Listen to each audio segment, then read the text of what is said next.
প্রচণ্ড বৃষ্টিতে পানির মতো পানি ঝরেছে। এই অবস্থায় আমাদেরকে কাজ করে বৃষ্টিতে মূলত ফুড ডেলিভারির সাথে যেত।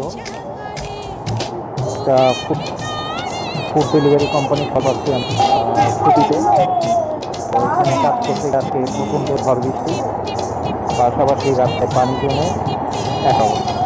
এই অবস্থা আমাদের কাজ করতে।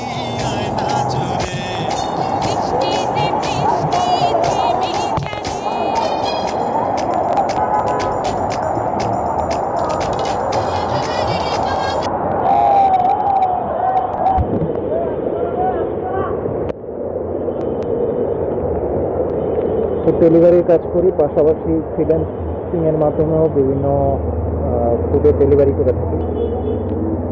যদি কারো ফুড ডেলিভারি থেকে থাকে, ফুড পার্সেল যোগাযোগ করতে পারেন। ধন্যবাদ সবাইকে। আসসালামু আলাইকুম।